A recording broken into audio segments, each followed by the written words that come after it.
السلام الاصدقاء، كي دايرين؟ لاباس عليكم؟ كنتمنى تكونوا كاملين بخير وعلى خير وانتم كتشوفوا هذا الفيديو. الوغ في هذا الفيديو هذه بغيت ندوي لكم على كيفاش تبداو الدوره الثانيه مزيان. قبل ما نبدا الفيديو نزلوا دابا تابونوا فلاشين وديروا بزاف فلاشين وديروا بزاف ديال لي لايك. اوسي دوزيام ديال انستغرام ديروا ابوني تما. اي تساؤل عندكم خليوه لي تما، راه كنجاوب كلشي. دونك يلا نبداو. بالنسبه للدوره الثانيه كيفاش غادي نديرو حتى نجيبو فيها مزيان؟ اول حاجه هي نحيدو التاثير ديال ديك لا نوت اللي جبنا في الدوره الاولى. يعني الا كنا جبنا واحد النقطه ما مزياناش ما نخليوهاش تاثر علينا ونبقاو نقولوا صافي انا هذا وجهتي، لا صافي ما بقاش غادي نجيب. نو، هذا واحد ديك النتيجه ديال الدوره الاولى كتكون بحال واحد العتبه. يعني كنهز ديك النتيجه وكنشوفها مزيان، كنشوف شنو هما المواد اللي ما خدمتش فيهم مزيان اللي خلوني نجيب ديك لا نوت، اولا نكون جبت مزيان وديك الماده اللي ما جبتش فيها مزيان ماشي نركز عليها. باللي بلي ديك الماده راه خدمتها مزيان في الدوره الاولى ولكن ما جبتش فيها، كنشوفها فين كاين المشكل. واش لا ميثود باش خدمت ديك الماده واش ما خدمتهاش بزاف، واش ما الطريقه باش كنخدمها واش ما خدمتش فيها امتحانات، شنو فين كاين المشكل. كنمشي نعرف كل حاجه فين كاين فيها المشكل وكنصحوه في الدوره الثانيه. باللي راسي كنت كنخدم مثلا 3 سوايع 4 سوايع في الدوره الاولى وقدرت مثلا نجيب واحد ماشي النوط اللي كنت انا باغيها، الوغ شنو غندير؟ غنزيد عدد السوايع ديال الخدمه، نزيد مثلا نخدم 8 سوايع هاد المره في الدوره الثانيه. ولكن طبيعه الحال ما كيهمش شحال المده خدمتي، ولكن الطريقه باش كتخدم. يعني الطريقه هي اهم حاجه. دونك تشوف فين كاين المشكل وتركز عليه، هذا هو ليسونسيال باش غادي تجيب مزيان في الدوره الثانيه. يعني غتشوف المواد اللي ما جبتيش فيهم مزيان، علاش نجلس مع راسي ونسول راسي علاش انا ما جبتش.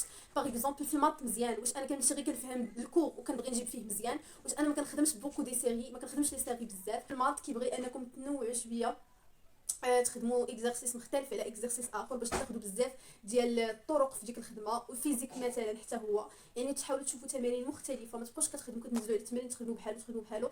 فاش كتجيو الامتحان وكيتحط لكم التمرين اللي مختلف كتلقاو مشكل وكتلقاو صعوبات. اوسي في المواد ديال الحفظ نمشي نشوف راسي ما جبتش في المواد ديال الحفظ، علاش انا ما عنديش مع الحفظ؟ ما كاينش هاد الهضره. نشوف فين كاين المشكل، واش انا ما كنديرش خطاطات، ما كنديرش شي حاجه اللي تعاوني باش انني نحفظ.